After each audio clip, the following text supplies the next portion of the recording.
One, who's got their hands on the nuclear football now? Who will have their hands on the nuclear football for the next 4 years? 2, monthly mailbag with Outkick's Bobby Burack. 3, Trump offers Biden 10 strokes aside. I know I couldn't beat Trump at golf. Could I beat Joe Biden at golf? And who at Fox could actually take him on the golf course? Who could beat Donald Trump?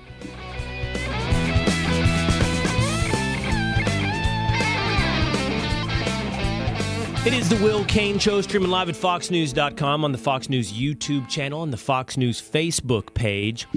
If you're listening on terrestrial radio, market to market, you can always hang out with us on demand by subscribing at Apple or Spotify, or every Monday through Thursday at 12 o'clock Eastern Time, 9 o'clock Pacific, 11 o'clock Central. Head on over to YouTube and hit subscribe, and you can watch the Will Cain Show. Comment from yesterday's Will Cain Show said that I'm a longtime listener to the podcast. This is from Poodle Ben. I'm a longtime listener to the podcast. First time actually seeing members of the militia. Establishment James looks exactly like you described. LOL. Unreal. If you want to see what we're talking about, that my ability to translate visual images into words, just head on over to YouTube and you can watch the Will Cain Show where you can get that visual image of the militia. Peter Doocy yesterday painted a pretty visual image about the dire national security risk that is represented by a president who has to sign off by 8 p.m., who has a good 6 hours of lucidity. Peter Doocy asked the following to White House Press Secretary Karine Jean-Pierre. So, say that the Pentagon at some point picks up an incoming nuke. It's 11 p.m. Who do you call? The First Lady? He has a team that lets him know of any news that is pertinent and important to the American people.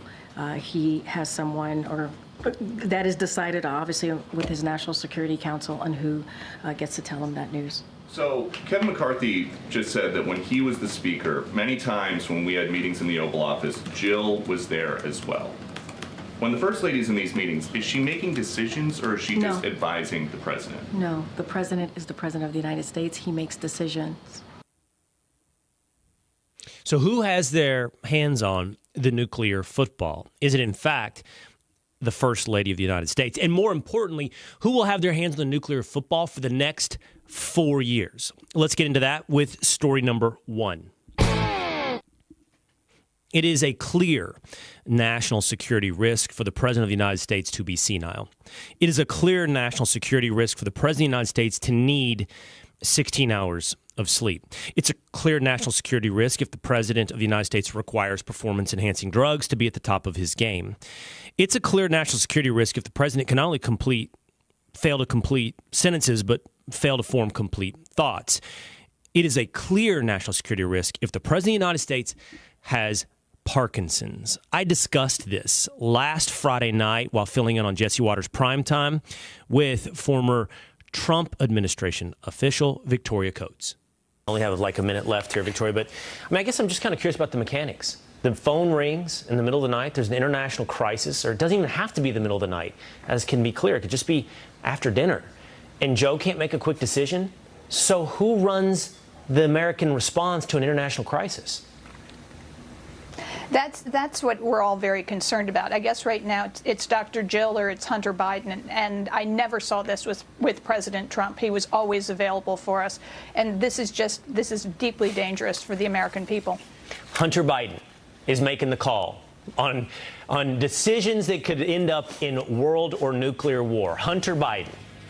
Rest easy, America, and have a happy Independence Day.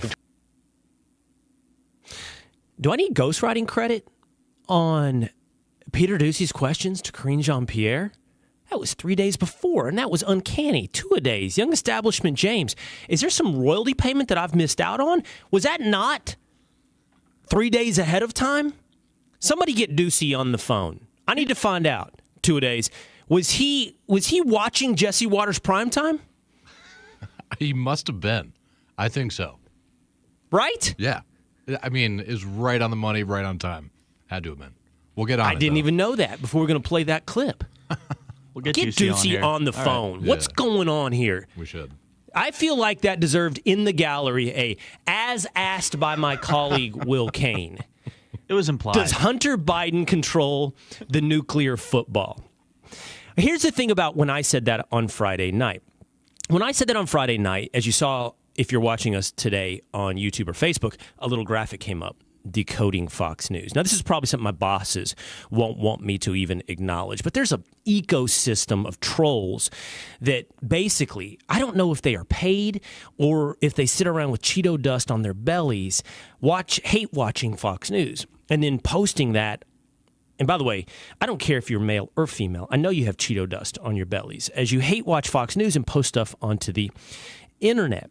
But this account, which I'm sure my bosses don't want me to even acknowledge, decoding Fox News, took that little clip of me wondering whether or not Hunter Biden has his hands on the nuclear football and posted the following. They basically acted like this is the height of irresponsible journalism. Decoding Fox News says Victoria Coates and Will Cain. Victoria Coates and Will Cain imply Jill Biden and Hunter Biden are running the country. Will Cain says Hunter Biden is making decisions about nukes. And then the comments from the likes of people with a handle entitled Resist say things like, they can barely keep a straight face at their own lies. Now, the only reason I bring up a troll account entitled Decoding Fox News is because it illustrates the delusion, and if I want to be more charitable, the two separate worlds that we might be living in. But I happen to think it's more than just two separate worlds. I think it's delusion. And if it's not delusion, which again is probably more charitable because it insinuates an earnest lack of sanity, if it's not delusion, it's pure propaganda. Dangerous, national security compromising propaganda in order to prop up a weakened at Bernie's corpse running the United States of America, a clear national security threat. When Peter Doocy, neglecting to credit Will Cain, asked that question to Karine Jean-Pierre, the internet got to work. And like one of the left's biggest influencer accounts on X, the Krasenstein twins, I don't know if I'm saying their names right. I don't know if they're Siamese. I don't know if they're connected at the neck or the hip. And I don't know which one I'm talking about. But there's some twins, Krasenstein, who post a lot of stuff on X. They posted Doocer's question and said, this is not journalism, this is pure engagement farming. Do you really believe that, Krasenstein? Do you live in that delusional world that you do not think it's a legitimate question who's controlling the national response to a crisis, including potentially a nuclear crisis, from the Oval Office? Do you not wonder if Jill Biden is calling the shots on who's running for president, whether or not she's calling the shots on a response to a national security threat? And by the way, if not Jill Biden, one of the biggest apparently reported across the media landscape, influences on Joe Biden is now his son, Hunter Biden. And so I'll admit to you, while I made that the most hyperbolic and entertaining possible scenarios, they're not unrealistic. They're journalistically sound. More than that, they're necessary questions for the national security of the United States. Who has their hands on the nuclear football? And more importantly, who's going to have their hands on the nuclear football for the next 4 years? Last week, that very same Friday that I asked that question of Victoria Coates, George Stephanopoulos of ABC sat down with President Biden. 20 minutes, that interview aired. Presumably, there was 5 to 10 minutes at the front and back into that interview of interaction between Stephanopoulos and Biden. And this courtesy of TMZ on the street, where a paparazzi encounters George Stephanopoulos, tells you all you need to know about the capabilities of who should be handling the nuclear football for the next 4 years. Hey, excuse me. Hey, how you doing? What do you think? Do you think Biden should step down? You talked to him more than anybody else have lately, and you could be honest. You don't think he can serve 4 more years? All right, that's an answer. That's George Stephanopoulos looking like he's coming home from a jog in Central Park. He's wearing black workout shorts, black running shoes, navy athletic top, headphones, looking at his phone when he's encountered by a paparazzi. By the way, I don't know why I described his workout gear in such detail. Maybe because it actually reminds me of my own. I like dark colors when I work out. I don't want the white Nike Pro Combat shirt. I want the dark colors. Just look better in the gym mirror. I'm down. I know what you're talking about, Stephanopoulos. I also know what you're talking about when you say, I don't think he can serve for the next 4 years. I think we all know that. And here, by the way, is someone that's not just a quote-unquote mainstream media journalist, but has been pointed out by our guest coming up a little bit later here on the Will Cain Show today. Outkick's Bobby Burack is one of the central mouthpieces for the Democratic Party. Was in the 1990s for Bill Clinton and presumably still has those kind of relationships where he can echo the thoughts of the Democratic Party at large. I do not think he can serve for another 4 years. Now, that, to me, is the most important headline because that is about the national security of the United States. But the Democratic Party is turning away increasingly from Joe Biden when it comes to his electability. Now, here is Colorado Senator Michael Bennet, who is joined by several other senators in saying they didn't think Joe Biden could beat Donald Trump. He apparently had said it behind closed doors, as reported by CNN's Dana Bash. So he thought, oh, well, let her rip, boys. So he went on to CNN and said it with his chest. My colleague Dana Bash reported that you, Senator John Tester, and Senator Sherrod Brown all said during that lunch that you don't think President Biden can win in 2024. Is that true? Well, it's true that I said that, and I did say that behind closed doors, and you guys and others asked whether I had said it, and that is what I said. So I figured I should come here and say it publicly. Why do you think he can't win in November? I just think this race is on a trajectory that is very worrisome if you care about the future of this country. Joe Biden was 9 points up at this time. The last time he was running, Hillary Clinton was 5 points up. This is the first time in more than 20 years that a Republican president has been up in this part of the campaign. Donald Trump is on track, I think, to win this election and maybe win it by a landslide and take with him the Senate and the House. Donald Trump is on track, according to Democratic Senator Michael Bennet of Colorado, on track to win this election and maybe by a landslide. He said that Joe Biden was up by 9 points at this point in 2020 and Hillary Clinton was up by 5 points at this point in 2016. So let's look in to where we are now. This is polling according to Real Clear Politics that shows the state of the race today. Let's share this with our audience watching on YouTube, and I will give you the numbers for those listening on podcast or terrestrial radio. A general election, Trump versus Biden versus Kennedy versus Cornel West versus Jill Stein. Everybody that potentially sits on a ballot state to state. In a poll conducted by Emerson nationwide, Trump up 4 points. How about a general election, Trump versus Biden, still Emerson, but just Trump and Biden. Trump up 3 points. By the way, if you're curious about replacing Donald Trump, Trump versus Kamala Harris, Trump up 6 points. Still an Emerson poll at Real Clear Politics. Another Emerson poll up at RCP. How about Trump versus California Governor Gavin Newsom? Trump up 8 points. What about another name bandied about? Michigan Governor Gretchen Whitmer, according to Emerson. Trump up 10 points against Gretchen Whitmer. Okay, those are national polls. What's more important is how you do in those swing states. Let's take a look at that. These are all, again, according to a recent Emerson poll up at Real Clear Politics. Arizona, Trump versus Biden. Trump up 4 points. Georgia, Trump versus Biden. Trump up 5 points. Michigan, one of the hardest swing states to win. Trump up a point. Nevada, Trump versus Biden. Trump up 6. Pennsylvania, Trump versus Biden. Trump up 5. Wisconsin, Trump versus Biden. Trump up 3. State to state, swing state to swing state.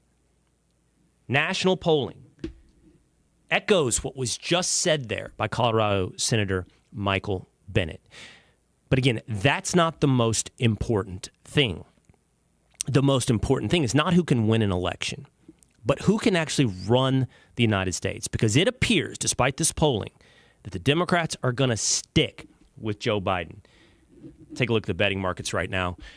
And right now, according to Polymarket, Joe Biden has a 63% chance to be the Democratic nominee in 2024. Kamala Harris, just a 26% on being the Democratic nominee. But what we're really voting on is whether or not we want Kamala Harris to control the nuclear football for the next 4 years. Because there's just no way, honestly, that George Stephanopoulos is wrong, that he can make it another 4 years, Joe Biden. And if you don't want to listen to me about that, I want you to listen to this interview. This was on NBC. This was a neurologist, a doctor that seems to know something about Parkinson's. And I want you to listen. This is a long clip, okay? It's over 2 minutes. But I want you to listen to this. And I want you to listen to the interview go back and forth because the NBC anchor tries to push back on this doctor. This doctor in the clip, as you'll listen, says he's a Democrat. And he tells you why he is diagnosing Joe Biden from afar, how easy it is to diagnose Joe Biden, and why he thinks it's so important to tell the truth. This is an astounding 3 minutes on NBC. You noticed anything that gives you a red flag as a doctor? Oh, yeah. I see him 20 times a day in clinic. I mean, it's ironic because he has just such classic features of neurodegeneration. I mean, word finding difficulties, and that's not, I couldn't find the word. That's from degeneration of the word retrieval area. He's also overcome stuttering, though. Could that be part of that, too? No, this is not a palatal issue or a speech discrepancy, which is very different from a lemino dysfunction, actual word retrieval, where you pick a similar question or talk around the issue, plus the rigidity, monotone voice. Wait, go back to that, the rigidity. What do you mean? Rigidity, loss of arm swing, standing up lordotically. You notice when he turns, it's kind of end block turning. It's not a quick turn. So that's one of the hallmarks of Parkinson's is rigidity and bradykinesia, slow movement. And he has that hallmark, especially with the low voice. He said was a cold hypophonia. A small monotone voice like this over time is a hallmark of Parkinsonism. I could have diagnosed him from across the mall. Here are some of the symptoms from Parkinson's. We just had him up there on the screen. If we can put him back. What about the movement? Some people have pointed out the way he walks. Sometimes it's not very fast, small steps. Is that something that is common in people who are battling a disease like Parkinson's? Yeah, it's a hallmark. Shuffling gait, we call that, so little steps.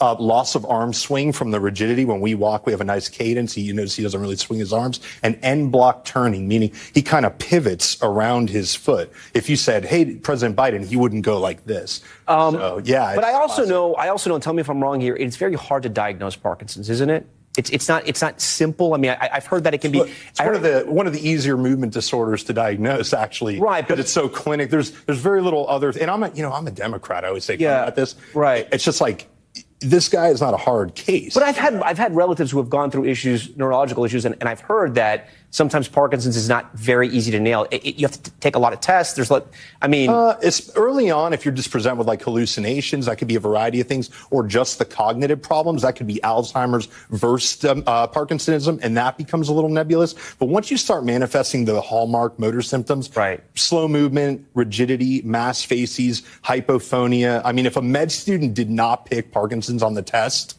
they'd be remediated. So let me ask you, you're a Democrat, you're a doctor. You sound like you're frustrated with what the White House is saying. Yeah. Why? Well, because, I'm an American before everything. And I look at it and say, when I used to see Russia, Soviet Union, North Korea, when they just make outrageous things, like when North Korea can't keep the lights on and they say, it was some faulty power thing. I kind of hate that kind of stuff. They had 4 years. My own party had 4 years to find, this was a wreck in slow motion. And they had 4 years to find out of 350 Americans, one person that could take the place. And here we are the day before school trying to do the homework and replace a guy who's got a neurodegenerative disease. Dr. Pitt.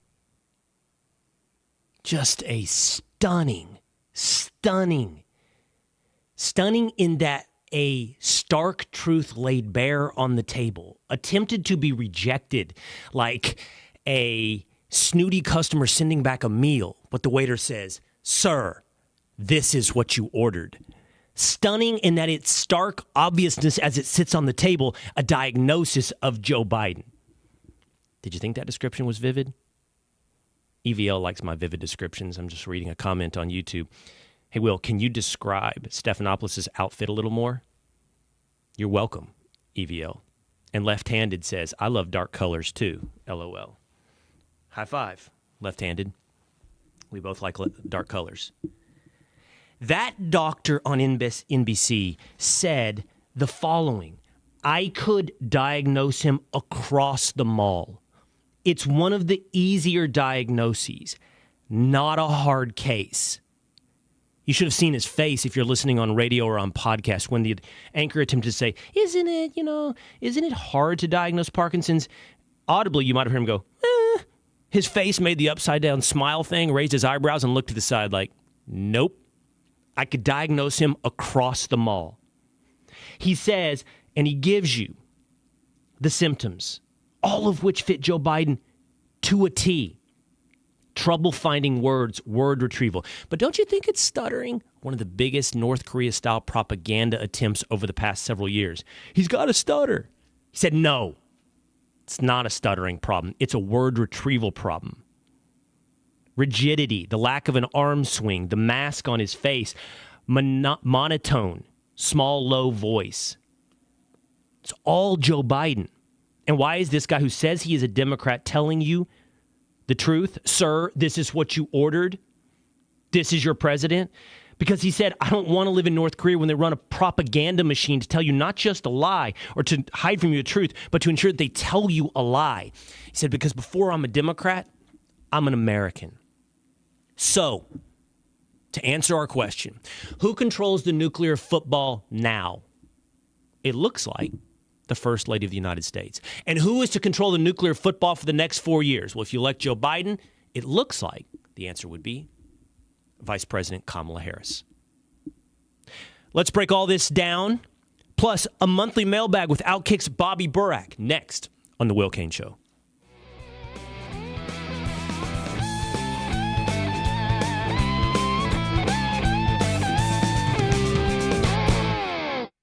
I'm Charles Payne. Listen to my Unstoppable Prosperity podcast so I can get you making money right now. Whether stocks are hitting new all-time highs or in free fall mode, opportunities abound. So why are so many potential investors still sitting on the sidelines? In a new season of my podcast, I'm going to get you in the game. After 38 years on Wall Street, I'm ready to impart some lessons and get you invested in the greatest wealth-generating machine in history. Listen anytime, everywhere at foxbusinesspodcast.com or wherever you listen to your favorite podcast.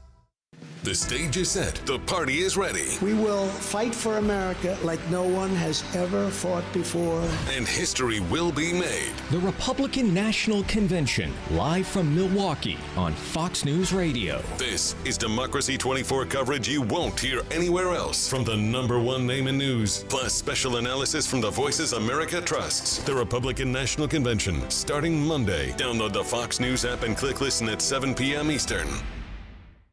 I'm Dana Perino, and this is Perino on Politics. Dana Perino, co-host of The Five and co-anchor of America's Newsroom, returns to Fox News Audio with a brand new podcast, Perino on Politics. Listeners of Everything Will Be Okay will be thrilled by the return of a familiar voice, but with a fresh spin as Dana guides audiences through the 2024 election cycle. Make sure you subscribe to this series wherever you download podcasts and leave a rating and review.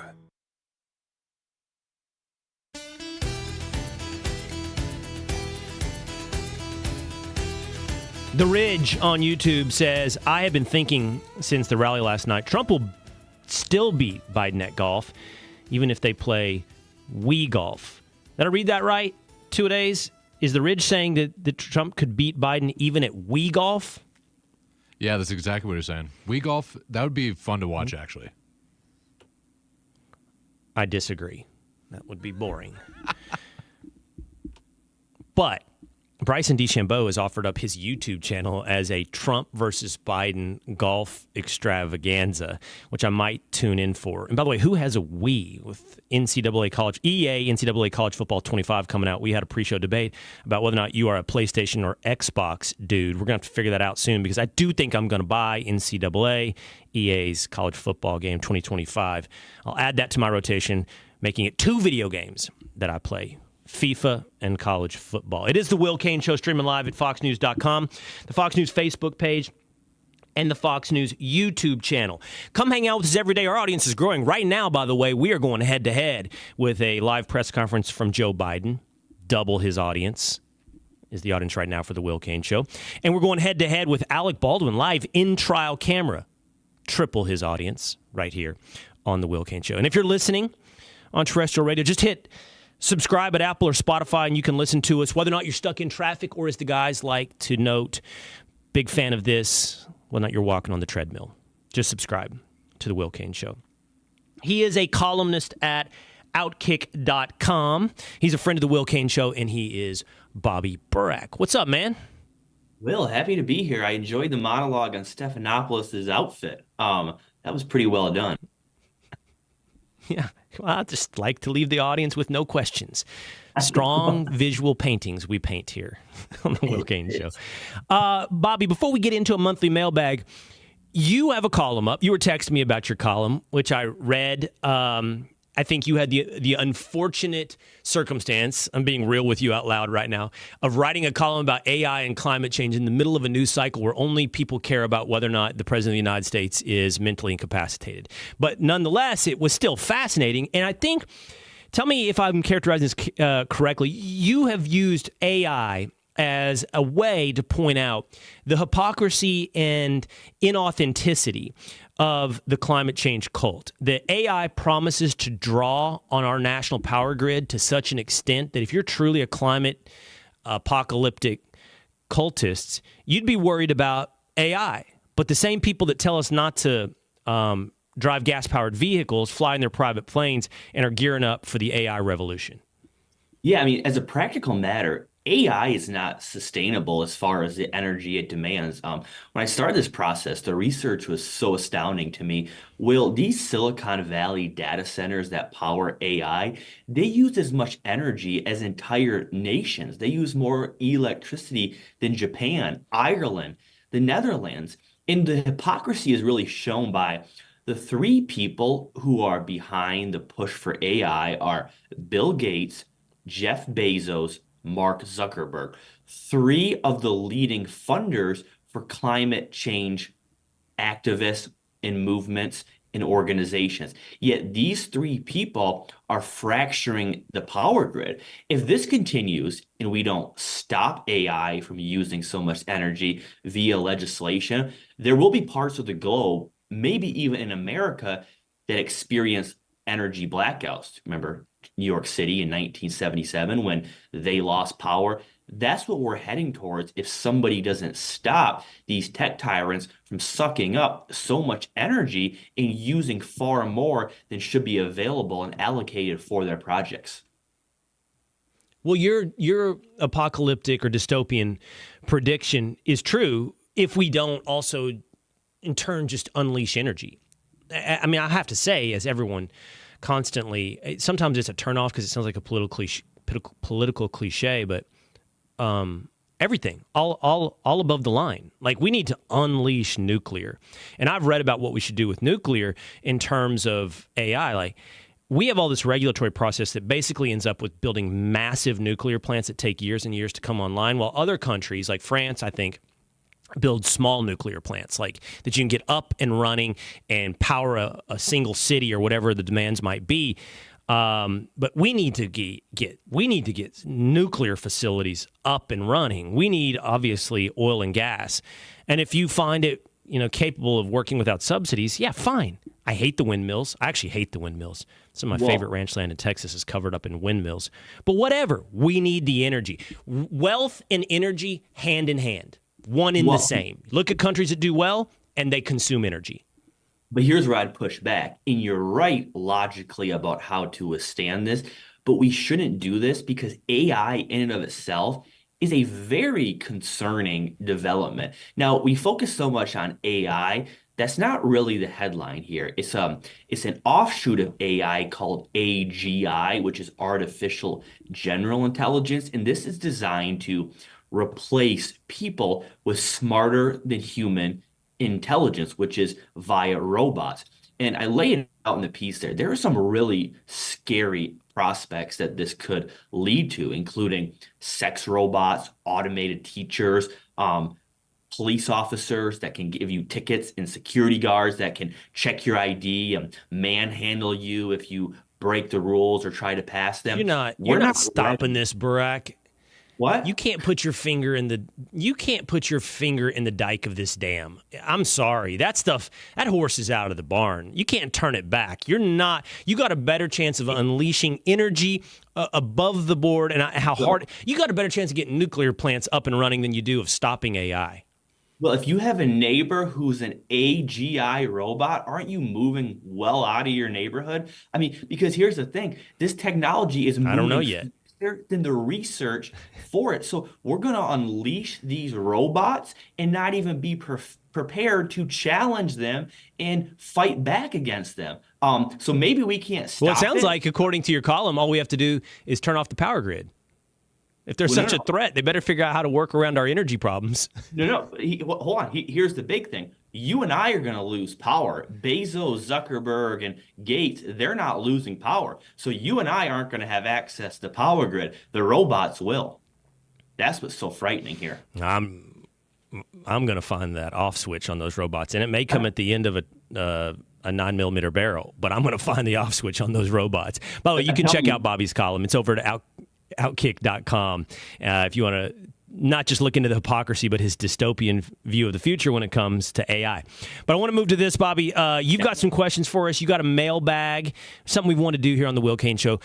We already work comments in the YouTube channel and the X pages and the Instagram comments into the show, but we also have an email, and you have solicited some questions from the audience. So we'd love to hear what you have in your we're going to go ahead and call it your monthly mailbag, even though we haven't done this monthly. Maybe that's just like speak it into existence, LeVar Ball style. All right, let's do it. So this is my favorite one. This is the most interesting one on the board. From Judith from North Carolina. Bobby and Will, who is on the Mount Rushmore of conservative media? It's a good one. So Mount Rushmore implies an all-time, right? You don't do like, right. It's not who are the top 4 now. It would be all-time of conservative media. Okay. Well, I'll go first, Bobby. Okay. If you want to do this in tandem, I'll pick 1 and 3, and you can pick 2 and 4 on the Mount Rushmore. So I would say first and foremost, Rush Limbaugh is on the Mount Rushmore of conservative media. No question. I think he's the first one that comes to mind. No dispute there. I think number 2 has to be Sean Hannity. You can't write the book of conservative media without him. And here's what Hannity's done that very few other people have done, and that is do radio and television at a high level, both for over 2 decades. I don't think anybody's ever going to be able to do that again. That's a great point. All right, before we go, Hannity doing radio and TV, to your point, is multi-platform. I just want to say something for a second. I don't know Sean that well. I've hung out a few times, so I don't have any reason to offer up these kind of compliments. Though it's easy to say, oh, TV star, radio, they're all very different mediums. Oh, yeah. Like a digital star is not a TV star, and a TV star is not a radio star. And we've seen failures in that crossover every step of the way. We've seen digital stars been given TV shows. Doesn't work, right? I'm not saying you can't come up with any examples, but without throwing people under the bus, we could easily come up with a bunch of examples of digital stars who have failed in their TV opportunities. It's a different audience, a different platform, a different style. And we can also find TV stars who didn't translate over to radio. I will say I think radio is the biggest training ground for any other media platform. If I were a talent development person in sports or in politics, like you should look to radio, because if somebody's good at radio, there's a higher chance they're good at the other things in media. So to give Sean that compliment that you're giving him, he's good at 2 of the biggest there in radio and TV. So before I pick 3 and 4, Bobby, I just kind of want to make sure we're not forgetting this. So I'm going to throw a bunch of names onto the bulletin board, and you tell me if I forgot anybody, and then I'll pick. Right. I think you have to consider Ben Shapiro because he's been revolutionary when it comes to digital media. I think in radio, which is one of the biggest drivers of conservative media, you have to then consider Mark Levin and Glenn Beck, who have been huge in radio, and Glenn had some very entrepreneurial forays into digital. television, obviously, you got to talk about Bill O'Reilly and probably, even though it was for a shorter time, Tucker Carlson. I say that because Tucker was on at 8 o'clock for, was it like 8 years? Maybe. No, I think it was, and we should never forget, like, less than O'Reilly that. was 25, right? Was it 20, 25 years? I mean, he used to brag about being number one for 20 plus years, right, Bobby? Yeah, Tucker, you could argue, did it as well as anybody, but he didn't do it for that long, where O'Reilly did it for 2+ decades. So yeah, Tucker, I think it's even shorter than 8 years. I think it's closer to maybe 5.5, 6 years that he was in 8 p.m. Now, I will say on Tucker's behalf, I think he pivoted conservatism in a way that you wouldn't say about O'Reilly or Shapiro. He literally changed the direction, along with Donald Trump, in sort of the direction of conservatism. And in my mind, in a positive direction. I know that there are many other people who disagree with that. So influence, even over a shorter time, puts him in the discussion. But so as a third pick, before I make my pick, did I forget anybody as we're throwing spaghetti against the wall and getting everybody's name up on the bulletin board? Did I forget anybody that should be in consideration? Matt Drudge, if you consider him a conservative, I would argue his influence Yes. supersedes everybody but Rush on this list. I would have Matt Drudge on my Mount Rushmore. You mentioned Beck, Levin, Shapiro, Tucker, O'Reilly. Those are the ones that really stand out. I don't know if you consider Joe Rogan a conservative, but he innovated an entire medium and gave some alternative voices platforms they would have never had otherwise. So if you consider Rogan, I think he is in the conversation. Megyn Kelly, highly influential. Right. The time she was on, she is crushing it on the digital scene. So those are about 4 or 5 extra names that I would put in consideration for the final 2 spots. I'm glad you did, because I want to make sure I don't forget somebody. Okay, so I think we're going to come up with a Mount Rushmore then that we both like, because with the third pick on the Mount Rushmore to join Rush and Hannity, I'm going to put Bill O'Reilly. I mean, 2+ decades, number one. It's and highly influential. So I would have to say Bill O'Reilly belongs on the Mount Rushmore, leaving you the 4th pick, and you've already hinted at where you might go, and I think I would agree with what you're going to say. Yeah, I'd go Matt Drudge. If he doesn't put out, and what was it, late 90s, 98 or whatever, that Newsweek was holding the Bill Clinton, Monica Lewinsky story.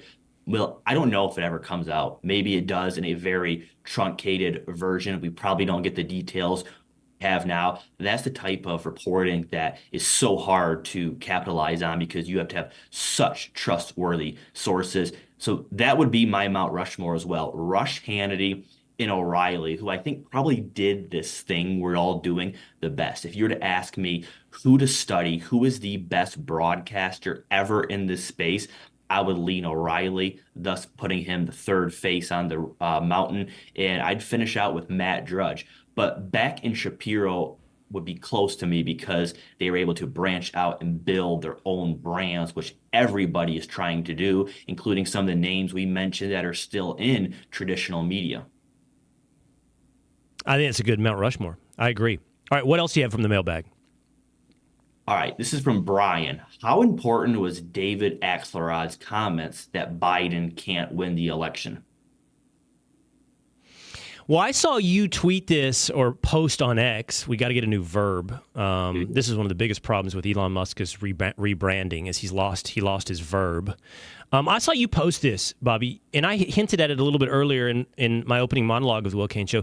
You said it's notable that both Axelrod and George Stephanopoulos have basically sold out Joe Biden because you consider them 2 of the biggest mouthpieces for the direction of the Democrats. And I think you're onto something there. Now, Axelrod is without a doubt an Obama world Democrat. Yeah. And at this point, Joe Biden is not an Obama world Democrat. I know there's some, questions and concerns about, does Obama run? We've talked about Jill Biden, Hunter Biden, Barack Obama. Does Barack Obama run the White House? I know my co-host on Fox and Friends Weekend, Rachel Campos-Duffy, believes that to be the case. I'm not so sure. I think he has influence. But I think, as the more I've read, Joe Biden, and more importantly, I think Jill Biden, have a lot of resentment towards the Obamas because it was a really sad, quote-unquote friendship, Bobby. Like a really sad one where Joe wanted Barack's approval and Joe wanted to be his buddy. And I get the sense that Barack, you know, if like you're sitting around the lunch table and there's one guy, but maybe you consider him harmless, but like he just kind of is a bummer at the table. He's bad at BS. His conversation's no good. And the minute you walk away, you don't just trash him, but you all give each other knowing looks and maybe roll your eyes. I think that's how the Obama world thought of Joe, right? Like, I'm kind of glad I left the lunch table now. Now we can talk for real and be ourselves. And I think that Joe probably could even sense that. He probably knew it and he wanted to be accepted, but it was a one-way friendship. And so what I'm getting at is, even on MSNBC on Morning Joe on Monday when Joe Biden called in, they brought up David Axelrod, and I couldn't hear what Joe Biden said, but he said something dismissive about Axelrod, like, oh, so-and-so said I should get out. And so, do I think it's notable?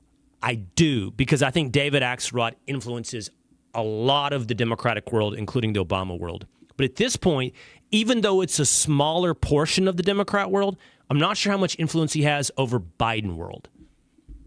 Well, a couple of things. Do I think David Axelrod influences Biden? No. Do I think Obama's running the White House day to day? No. But I think Obama is still by far the most influential person in the Democrat Party. I think what he says forces other Democrats to rally behind him. So when I hear David Axelrod come out and say Biden can't win the election, that's most likely him speaking for Obama. You read any book about Obama or watch any documentary, the line that always comes up is, if you want to know what Obama thinks, listen to David Axelrod. So I took that with Obama saying, hey, I don't think Biden can win either. Thus, David Axelrod goes on TV and says it. So I think Biden and Jill Biden want to stay in the White House, but I think it's going to be very hard for them if the party and the elites in the party want him out. That's never how the Democrat Party has worked. They were never behind Joe Biden. I think there are a lot of ways to potentially get him out. If he stays in this race and Donald Trump beats him, his name and his legacy is going to be forever shunned by the party, vice versa. They can offer him some unofficial reassurance that they'll take care of his family and Hunter's legal woes if he steps aside. So I'm not buying this idea that Biden and Jill can just reject what the party wants. I've said for a couple of weeks now, if Obama, Ron Klain, Suzanne Rice want Biden out, I expect Biden to eventually step down. Well, I don't know that I agree 100% because I do think they want him out. And as the betting markets show, it doesn't look like he's headed out. So I don't think they get everything they want. I think you're right, they have the most influence, but I don't think they have control over Joe Biden. What else do you have in the mailbag? This is from Janice. What should Trump's biggest concern be in terms of winning the election? That's a good one. It is a good one. Want me to take it first? I'm going to say this. Okay. No, I got it. I'm going to say this, and I'm not going to put color on it, in part because I don't know what crayons I would grab to color in the gaps on what I'm about to say. But Trump's biggest concern should be cheating in this election. And what I mean by that, as I grab a couple of crayons, isn't necessarily ballots, although it could include like ballot harvesting, and to the extent that we still have push mail-in balloting, which is a huge aberration historically and globally to embrace that kind of election, without even getting into the more conspiratorial angles of cheating. That in and of itself is a concern. Media malpractice is a concern. Lying about stories, creating fake stories, dismissing real stories as Russian disinformation, hiding from the public the truth, all of which happened in 2020, are some of the biggest threats to Trump's reelection. Underneath that, Bobby, I would say primarily suburban women voters being convinced of a Handmaid's Tale dystopia. Like if you look at Biden's Twitter feed right now, it's all about Project 2025. Like every other tweet's like, Project 2025, look it up. And that's why we did it on Monday's episode of the Will Cain Show. Like, let's talk about really what it is. So you don't have to Google it. You don't have to look it up. We'll talk about it with the author of Project 2025. But they're trying to convince, I think, primarily women that Trump is taking you, in the words of Mark Ruffalo, Incredible Hulk, to an American Taliban. That's a secondary concern, I think. The primary, though, I think, would be cheating, Bobby. Okay, so let's talk about these two. The second one's really interesting because I agree. Conservatives and Republicans are a bit too optimistic that Trump's going to win. I think if I were to bet he would win, I'd put it at about a 58, 60% chance. But I do worry about those independent conservative women that really plagued him 4 years ago. Now, I've been very open. I don't like Nikki Haley. I think neocons like her are more damaging to the country than a lot of Democrats. But if he were to pick her as his VP, and I don't think he will, she would actually ease some of those concerns. His best chance of securing the election is probably picking Nikki Haley as his running mate, though I don't expect he will. I think it's going to be Rubio, Vance, or Burgum. Point number two on the cheating. I've mentioned this a lot, and it's been memory hold from the news cycle for a lot of reasons. Last November, the House Judiciary Committee filed a report disclosing the extent to which government agencies influence tech companies to suppress and censor content ahead of the 2020 election, most of which found to be information that was disfavorable to Democrats. We have real proof that these tech companies have colluded with government agencies 4 years ago to assist Joe Biden. What is stopping that from happening again? Nothing. One of my biggest frustrations with Republican lawmakers is they keep complaining about this stuff, but they do nothing to stop it. Is the media and social media going to get involved again? Of course they are. Right now, they're very distracted by Biden and trying to get him out of the race. But if it is down to Trump and Biden or whomever the Democrat nominee is, you can rest assured, come September, October, the media and big tech, they're going to be very anti-Trump, and that can still influence votes. Yeah, I share that concern. I don't know what it is, but I don't know the specifics of how it will manifest. But I just know when people say things, your average American on the left and your media say things like Donald Trump is a threat to democracy and Donald Trump is an authoritarian in waiting, and then at times even openly compare him to Hitler. Why would I doubt your sincerity? And if that's the case, why would I doubt the extent that you would go to protect America from Hitler? You see what I'm saying? You've set the standard. You've said, if you're facing an existential threat, then you'll do anything to continue to exist. It's at the base of humanity, survival. And you're describing Donald Trump on the left, you're describing him as an existential threat to America. So when you do that, I have to presume you'll do anything to protect America. And that's why I come back to cheating. I don't know what you'll do to cheat, but you've already said to me you have plenty of motivation to do anything to protect America. So that's I think manipulation is probably the best word. And one of the ways that this happens, people are always like, well, what is big tech actually doing? I've done a lot of research on this and I've written about it pretty extensively. Google makes up about 97% of the search engine market share. Everybody that's searching in America is essentially using Google. Well, 93% of links that Americans click on come on the home page of Google, meaning page one. If you bury a story on page two, only about 2% of the country is reading it. So what happens, you see this over and over again, very negative articles about Donald Trump appear on the first page. You had a tweet a couple of months ago about, remember, the bloodbath, how all these headlines were not mentioning that Trump was referring to the automotive industry. They portrayed it as if he was suggesting and perhaps inciting a civil war. Well, all the articles that gave full context were not on the home page, Will. You took a video and posted that on X. I verified that. So media manipulation is going to be a factor. That's not a question. EC Stanton on YouTube says, Project 2025, Will, why won't you talk about Donald's plans?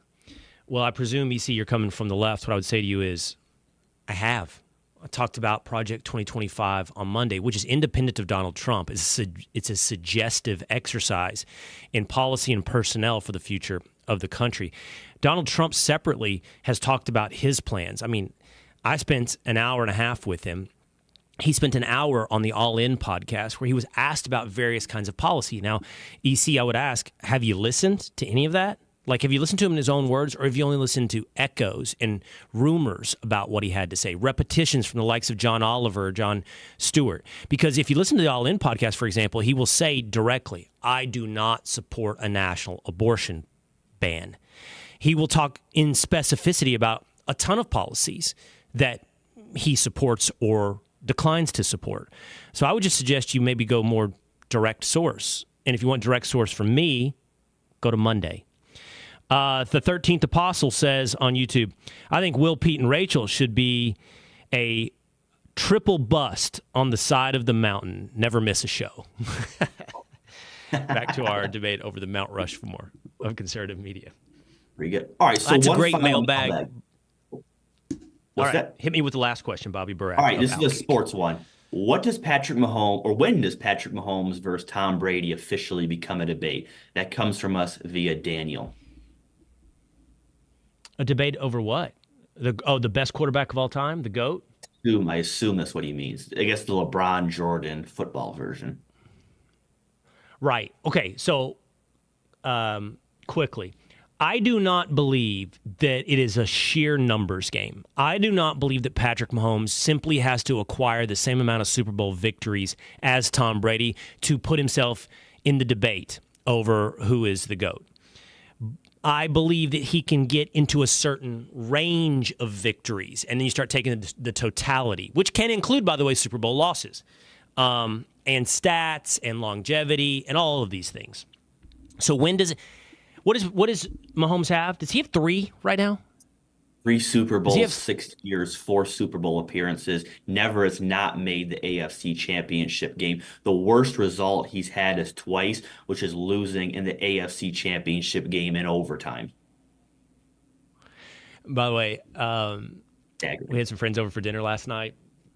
My son, one of my sons, is 16, and another friend, family here in Dallas, had an exchange student here with them. They have an exchange student here with them for like a month from France. And this kid who's also 16, apparently where he's from in France, they're super into handball. You ever watched handball in the Olympics? Olympics is coming up. Handball looks really fun. And when people say, hey, what's handball? I'm like, well, actually, it looks like water polo, but on land. And I turned to my buddy, and this kid was describing handball for us and the rules. And I said, how long would it take Patrick Mahomes to become the best handball player in the world? And we're like, within a year. Within the first year, Patrick Mahomes dominates handball. Am I being a egotistical, ugly American? I think he does within a year. Well, it seems a little fast, but I'll give it to you. Look, I'm always pro-America. Football is an American sport, so I'll always give us the side. Somewhere out there, there's some stud French handballer who's like, how dare you insult the work and years I've put in. Patrick Mahomes could not step in. Right. And my response would be... is one. Yeah, so I would just answer this. I think I'd it's love to see it. A debate. Yeah, I think it's already a debate. Brady is the GOAT, the consensus GOAT, but Mahomes is the only person that right now can seemingly challenge him. No one else can. So I would say it's already a debate. He's a long way to go. His first 6 years were better than Brady's 6 years, but yeah, I think it's already a debate.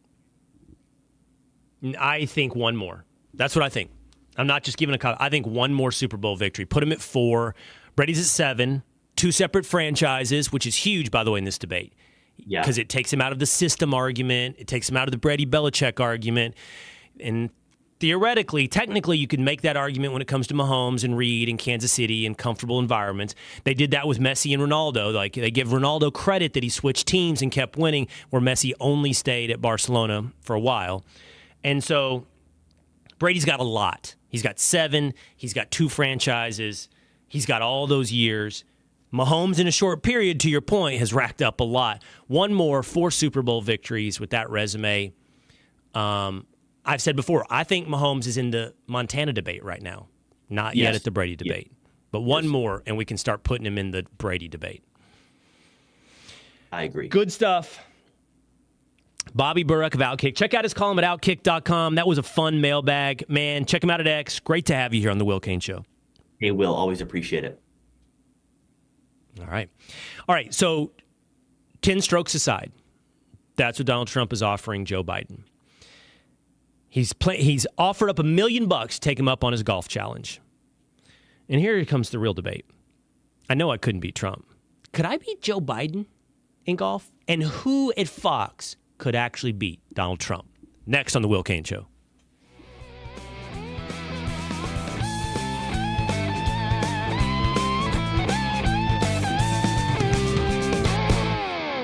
The world of business moves fast. Stay on top of it with the Fox Business Rundown every Monday and Friday. Fox Business reporters, anchors, and hosts will bring you beneath the stock market speculation and boardroom drama to tell you about the biggest business stories of today. Whether you're on Main Street or Wall Street, Fox Business is invested in you. Listen to the Fox Business Rundown every Monday and Friday at foxbusinesspodcasts.com or wherever you download your favorite podcasts.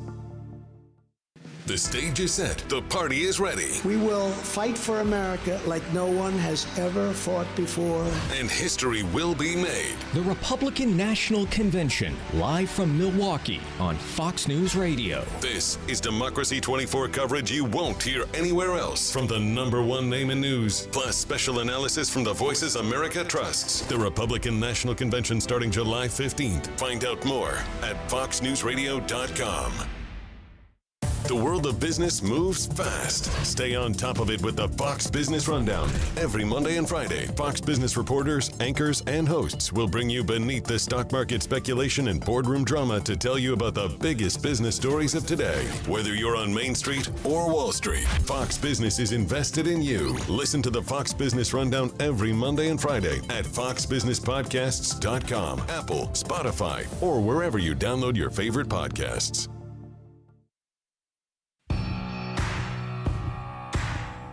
$1 million. 10 strokes aside, 20 strokes over 18 holes. Donald Trump throws down the gauntlet to Joe Biden. It is the Will Cain Show, streaming live at foxnews.com, on the Fox News YouTube channel and the Fox News Facebook page. Hit subscribe here on YouTube in the text link underneath this live stream or on Apple or Spotify and join the community. Join the Willisha here on the Will Cain Show. Let's bring in the Willisha. Two-a-days, Young Establishment James and Tinfoil Pat. So before we get into Donald Trump versus Joe Biden, which I do not think is a debate, and I think if Donald Trump offers Joe Biden 20 strokes, my money is still on Donald Trump. To the extent that, let's say Trump, like if Trump were sitting here with us right now, he'd say he's a 75, you think? Is that what he would say? I'm a scratch golfer, Will. I'm maybe one over. That's about it. You know, I played with John Ram the other day. He only beat me by 2 strokes. 2 strokes, that's it. Just 2 strokes. Tinfoil, let me hear your Donald Trump. I'm not. I wasn't prepared for that. I can do it I can't do it right now. I don't know why you need so much preparation. You can do it on the spot. It's not a hard one. It's arguably one of the easiest impersonations. You just have to. I don't know how to explain it. But right now, if I were ranking them, our numbers right now. Young Establishment James. Young Establishment James, not good. Third place, the impersonation of Donald Trump. I don't know. It's somewhere between two-a-days and Will. I'm not sure. So I was going to throw you in, Tinfoil. I got to be out. No. I used to be so good at it, and I haven't. I'm rusty. I used to be. Yeah, that old chestnut. Yeah, back in the day. That's like you two-a-day saying you used to be a 12. I'm not very good at math, shoot man. in the 90s. I'm not good at math. Let's be honest. All right, so let's say Donald Trump's a 75. I think Young Establishment James said he's officially a 2.5 handicap. I don't think that Joe Biden runs out there and does a 95. I don't think he plays 9. Do you guys think he does? No. In no world does he make. Maybe from the women's tees. Maybe. By the way, even if Donald Trump is not a 75, let's say he's a low 80s. Okay, let's say he's an 82. That's probably what he really is. I don't think Joe Biden does a 102. I don't think Joe Biden. I mean, I don't think Joe Biden makes I don't think it he through a walk full 18. round. Yeah, exactly. He's not making it the whole way. He's not carrying his bags. The bags will tip Now, I him haven't over. seen a lot of Joe's. I haven't seen his swing, not a good swing. I haven't seen Joe's swing too much. But I've seen Joe walk and turn like that doctor we played from NBC. Like he can't physically move. So what did Donald Trump say? 15 yards. He hit it 15 yards. Is that what he said? Yeah. I buy that. I buy it. It's 15 yards, and I'm not sure it's straight. So here's the question. Could I beat Joe Biden? Now, here's my golf, okay? I'm going to go through 9 or 10 balls in a round. I'm going to lose balls every other hole, maybe slightly more than every other hole. I will hit it straight once, straight with distance. I'm going to give myself once every 3 swings, okay? So there was a hole or two where you're like, wow, Will, that was 2 shots in a row that went towards the direction of the hole, right? But if there's water, there's a good chance I'm hitting it. If there's houses in OB, there's a good chance I'm slicing it. And the reason I'm saying this to you is I don't really keep score when it's all said and done. We usually play best ball with a couple of guys anyway, you know? So could I beat Joe Biden? Would you put your money on me or Joe Biden right now? Yes, you're a healthy young man that can be athletic, and absolutely you could. You know what, though? If you're hitting the ball 60 yards straight every time, sometimes you'll be playing with a really old man who doesn't hit the ball anywhere, but he just hits it the exact same shot every time. And he kind of like, you think you're beating him by 5 to 10 strokes, and then you get to the turn, everyone says their score, and he kind of sneaks up on you. Do you think Will could? You're right, James. So I think my strategy would have to be never take out the driver, pick some clubs that are safe, and just I should play old man. I should just motor it straight down the course. Yeah, I know, but nobody actually does that. You're right. It should be the strategy every time I play, but it's not. It's like, let's smash this thing at a 90-degree angle. All right, so you think I've got Joe Biden. Now, one thing I know I don't have is Donald Trump. And so that brings us to who at Fox could beat Donald Trump. And two-a-days, you have some suggestions to walk us through. And I don't know. I don't think any of us know. James might, because he looks like the kind of guy that would chat up Brett Baer in the hallway and ask him how he's swinging them. Well, it's pretty. With their vests. It's been good lately. With their vests on. Just got myself a James, new driver. be honest. James, I want you to be honest. Have you stopped any Fox talent in the hallway at any point and said, how you hitting them? It's a lot of dead air. How many Fox talent have you asked how you hitting them, James? Maybe once or twice. He definitely has. If they have a... Have you asked more than 3 anchors how you hitting them? It's not an anchor. It's usually just some dude with the vest. You got a master's hat on. That's a good conversation starter. I have no issues with it. It's not. It's a conversation ender. Would you say on a daily basis you practice your swing in the break room? Not in the break room. In the locker room. At your cubicle. You stand up at your cubicle and just do a shadow swing on a daily basis? Yeah. He's like dad status at 24. Yeah. Not bad. All right, 2 days. Take us away. All right, so take us away. Show us some Fox talent. We decide. Can they beat Donald Trump? This guy right here, just Jesse Waters.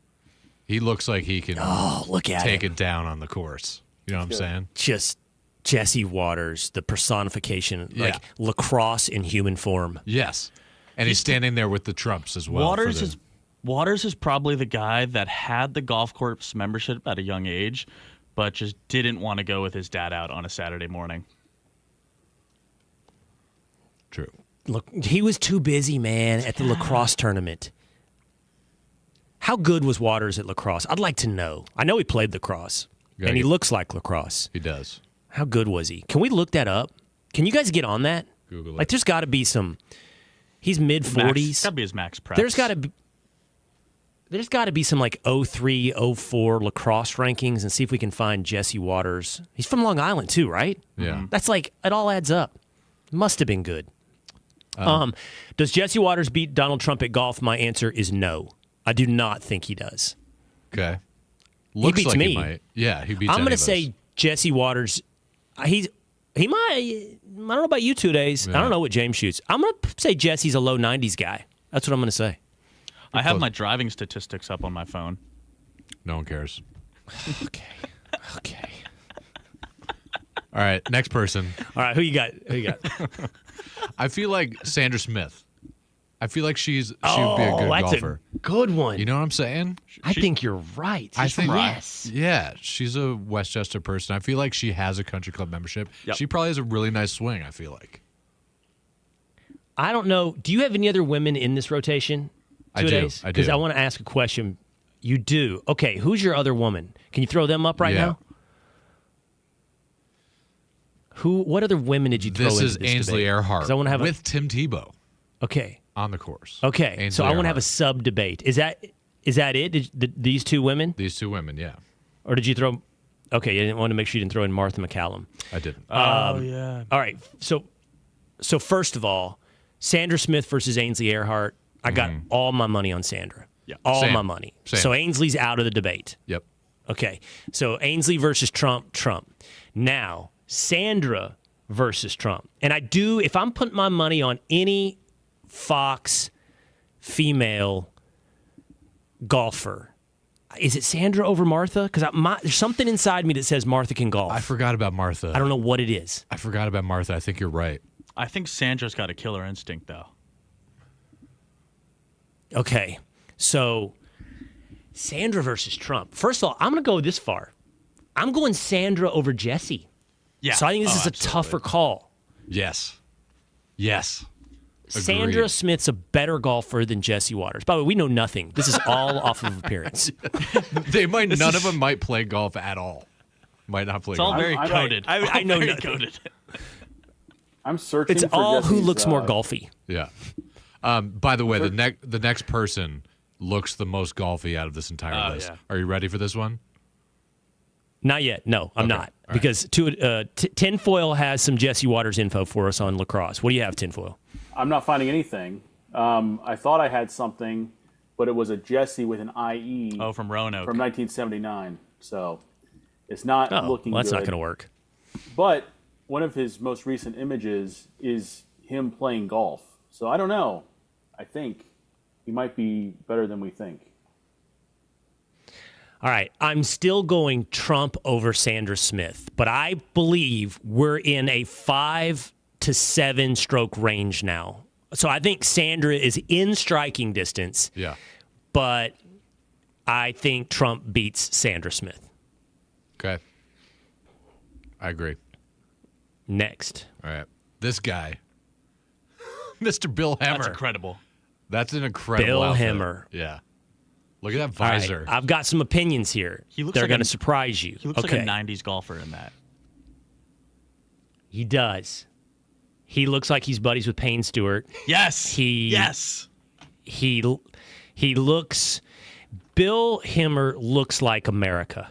He looks like the guy that everybody said they wanted to grow up to be. Yes. He's Ohio's Matthew McConaughey. Like the jawline, he's just, but there's something about Hemmer that says to me, he can golf, but he's not a golfer. Okay? Do you see what I'm saying? Yes. Like, he looks good doing it. But I think you could catch Hemmer in yoga classes, spin classes. I'm serious.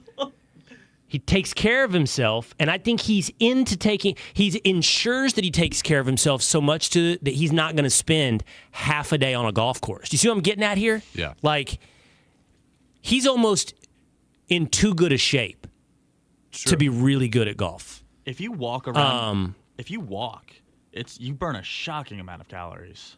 It's 4 hours. You keep telling yourself that, James. Yeah. Well, 24-year-old James. Got some work yes. to do. You're right, but you better be doing something else with it, Yes. like some lifting and that kind of thing. Yes. I don't agree, though. So because, Hemmer. Netflix show Go ahead. shows like those guys are all ripped now. I mean, like it's a totally different game. You don't have Lee Trevino walking around out there anymore. Yeah. You know? Well, they're all lifting now. Yeah. Yeah. I mean, Tiger reinvented it, and Bryson DeChambeau and Brooks Koepka, they all look like Greek gods. Until they throw up their back. Okay. I'm going to still take Sandra over Bill. Therefore, I'm taking Trump over Bill. All right. I wonder if I'm right on this Sandra golf ringer thing. We need to get them on to figure this out. Okay. Do you have one more? Well, actually, real quick. You got to put the... Yeah. From the chat, someone said, William Helmer says, anything sports, I'm taking Katie Pavlich or Abby Hornacek. Oh, Abby might have been a good one. Katie Pavlich. Well, that's... Who said that in the chat? William Helmer.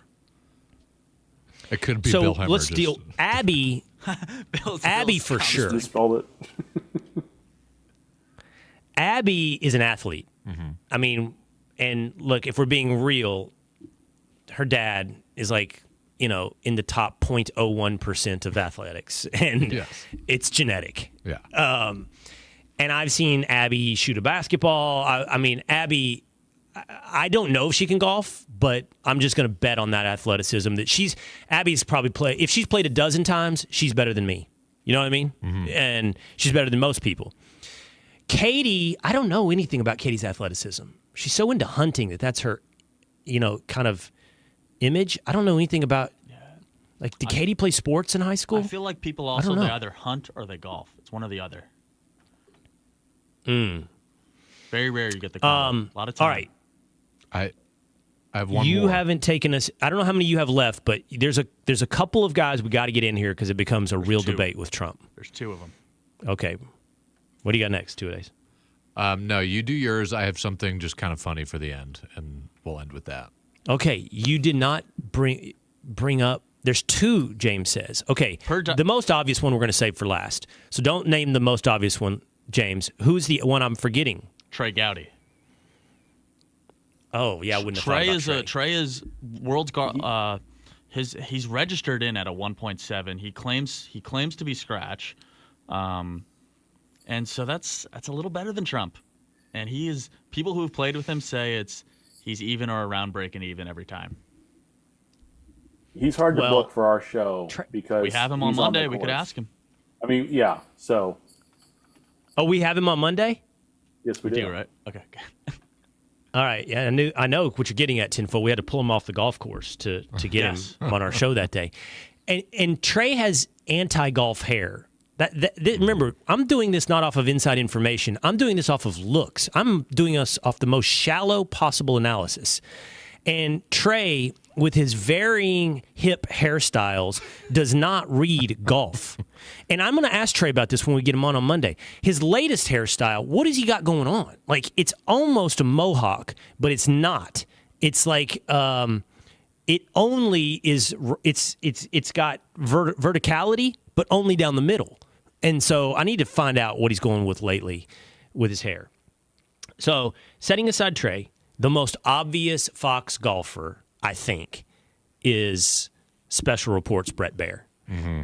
And I'm surprised you didn't put him in your rotation there 2 days because this is the only real debate to my mind. Trump versus Baer.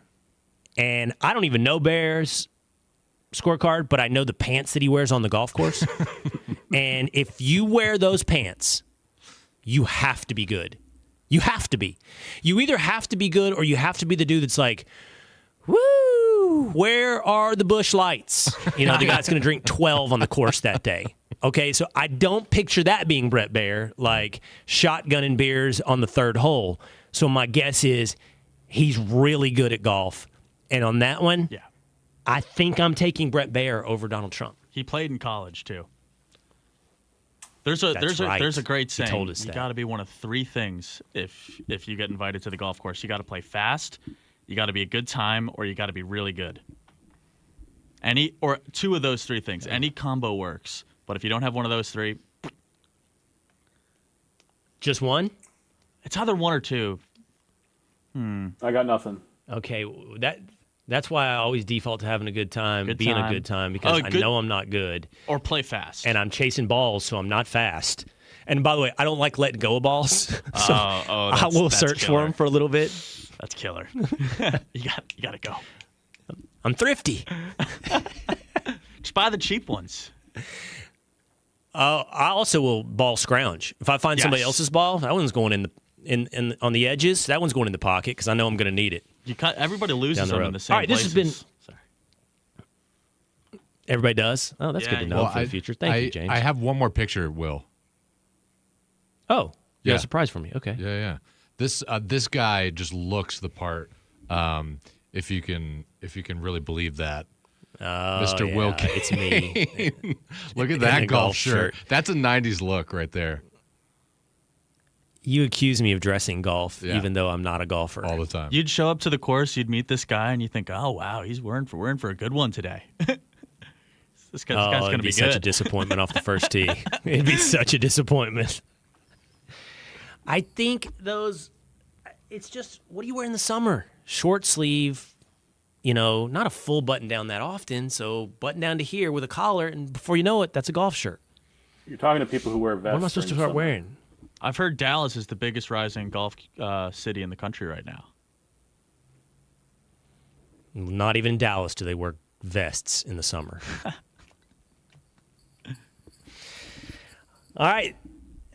Not like young establishment James. That's going to do it for us today here on the Will Cain Show. Long, extended version here.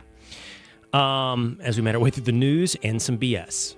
That's going to do it for us today. We'll see you again next time on the Will Cain Show.